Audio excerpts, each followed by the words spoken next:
Assalamualaikum pemirsa, balik lagi di channel Dapur Encep. Yoi, masih ingat nama Project Recycle beberapa minggu yang lalu? Nah, dari video itu akhirnya ada yang kepincut sama gue cuy. Ups.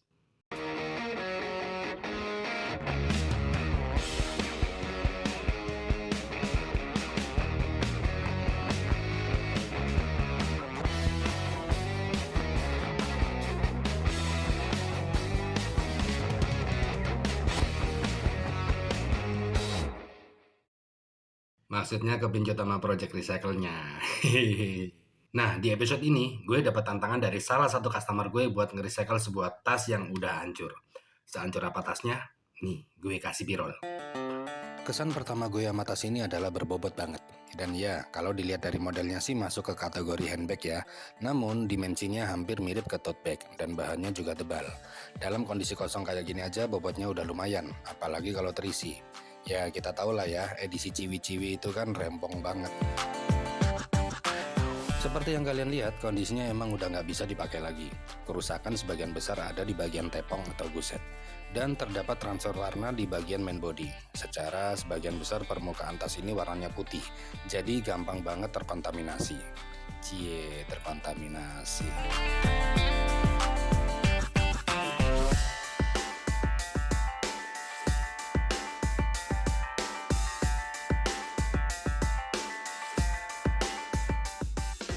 Tas ini adalah milik Mbak Dina dari Semarang, dan brand dari tasnya sendiri adalah Elsa Veroni. Ada dua request yang diminta sama si owner, yaitu untuk mempertahankan emblem logonya dan konsep warnanya juga tetap white and black. Untuk urusan desain sepenuhnya diserahin ke gue. Nah, ngomongin soal desain, gue mau disclaimer dulu nih cuy. Khusus di Project Recycle, nggak ada desain yang bisa ditentuin sebelumnya. Karena totality damage juga berdampak pada batasan bahan yang bisa diselamatkan. Jadi, desain baru bisa ditentuin setelah ketersediaan bahan yang tersisa setelah kita trondolin. Ya, sebenarnya sih dan udah pasti bakal ada tambahan kulit yang sifatnya eksternal. Tapi, bahan asli harus tetap mendominasi di produk jadinya nanti. So, kesimpulannya nggak ada desain yang bisa di-request di Project Recycle. Oke cuy, kita mulai proses videonya. Oke cuy, kita mulai video prosesnya. Kita lihat hasilnya nanti apakah semakin hancur. Check it out.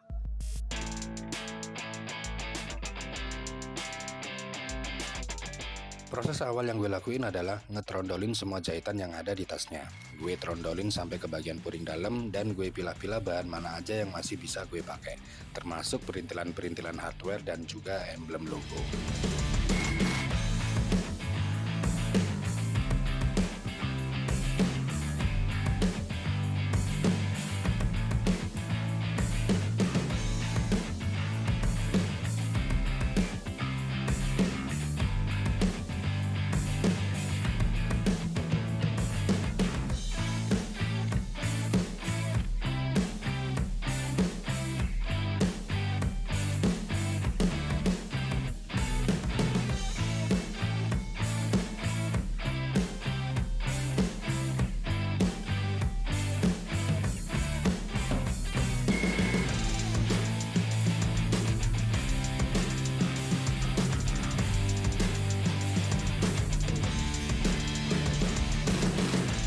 Setelah dimensi bahan udah ketemu, tahap selanjutnya gue bikin konsep desain. Hanya saja prosesnya nggak sempet gue videoin ya. Lalu gue terusin ke tahap sketsa pola. Ini bertujuan agar pola-pola yang udah gue bikin bisa fix ke sisa bahan yang ada.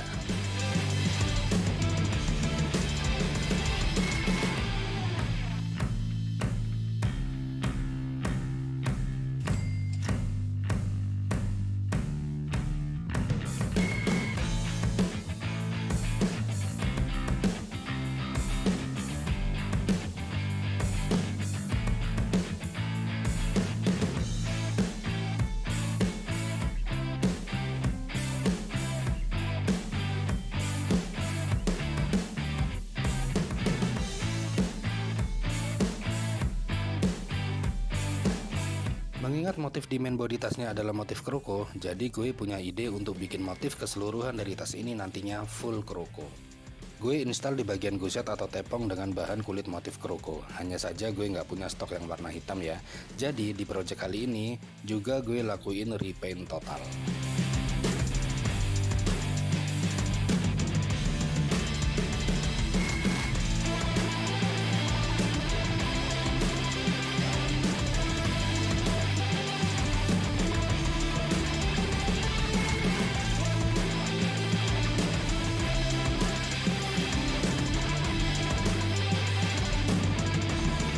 problem transfer warna, gue nggak mau banyak eksperimen ya. Jadi gue putusin untuk repaint langsung buat nutupin warna asing yang nempel di main bodinya.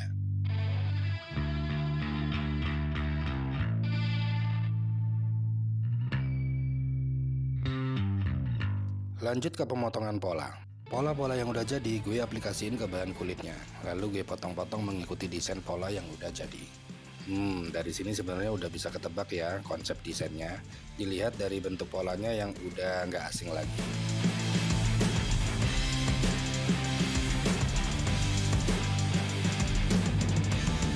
Gue coating permukaan bahannya supaya cat barunya aman dan warnanya bisa lebih awet dari sebelumnya. Gue pakein top coat yang glossy biar nggak mudah kotor dan noda-noda ringan bisa lebih mudah dibersihkan. Di sektor lining, gue pakai bahan perlak ukuran 0,5 yang udah waterproof. Jadi udah nggak pakai karton lagi ya sebagai bonding dalam. Kelebihan pakai bahan perlak ini adalah dia lebih ringan dan lebih lentur. Kalau pakai karton dia lebih berat dan kaku. Jadi kalau ketekuk dikit bentuknya udah nggak solid dan selalu muncul garis tekukan. Jadi nggak sedap dipandang. Saran gue untuk lining paling aman dan murah ya pakai bahan perlak kayak gini.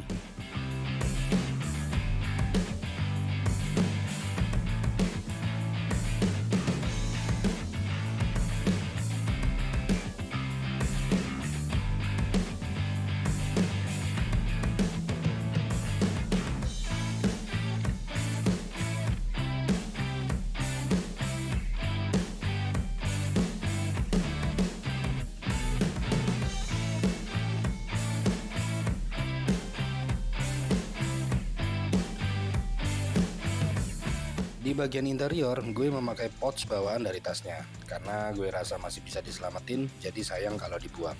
Dan gue bikinin layer di bagian zipper supaya lebih rapi ketika dipasang di bahan puringnya yang baru nanti.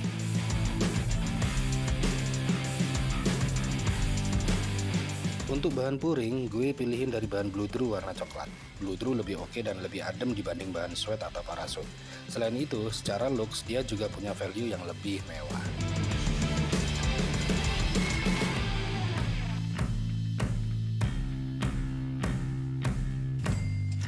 Dan sesuai request dari Mbak Dina, gue juga pasangin emblem logo bawaan dari tasnya, berikut juga tag label dalam. Jadi kesan identitas orinya masih terlihat.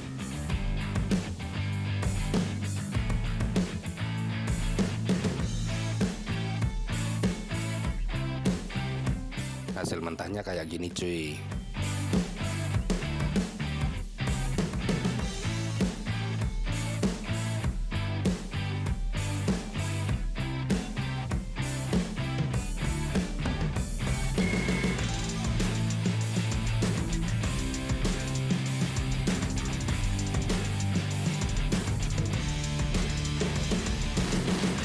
Nah, sekarang ke tahap yang susah-susah nih cuy. Gue putusin pakai mode inset stitching atau jahitan dalam.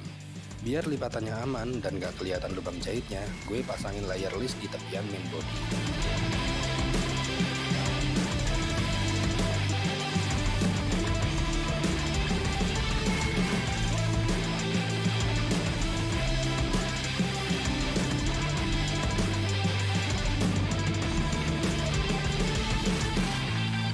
Prosesnya gue lanjutin ke stitching di bagian main body dan guset.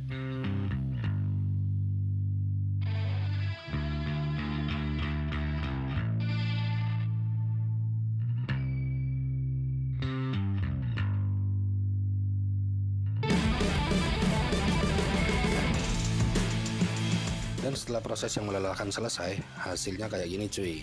Ini bagian dalamnya ya, proses selanjutnya tinggal dibalik aja. Tahap selanjutnya pemasangan sling strap. Ini juga susah dan ruwet cuy. Saking ruwetnya sampai nggak bisa gue jelasin di video. Udah kalian lihat yang gampang-gampangnya aja.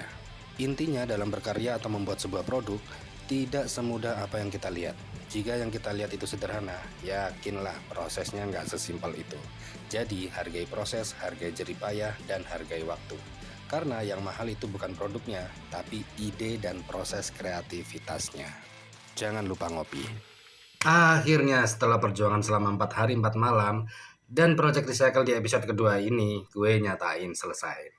Kayak gimana hasilnya? Langsung kita cek di foto-foto dan video performnya. Check it out!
Oke cuy, sekarang saatnya gue mau spill spek dan detailnya.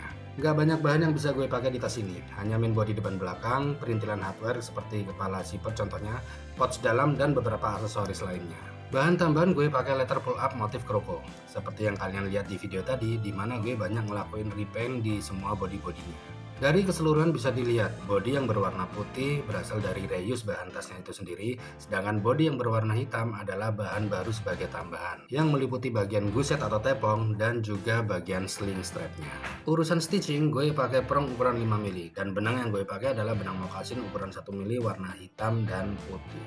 Dan tambahan hardware berupa bakal atau kepala gasper, yang bentuknya gue suka banget, simple dan gak neko-neko kayak gue.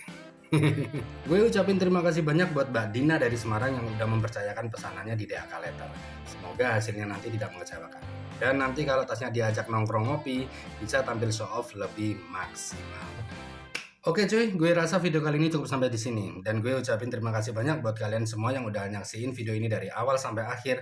Kalau kalian suka sama video kali ini, bisa like dan share ke teman-teman kalian. Kalau ada yang mau ditanya-tanya tentang project kali ini, bisa langsung tulis di kolom komentar di bawah. Dukung terus channel ini dengan cara subscribe biar gue makin semangat bikin konten tentang kulit. Dan follow juga beberapa akun sosial media gue, linknya gue taruh di kolom deskripsi.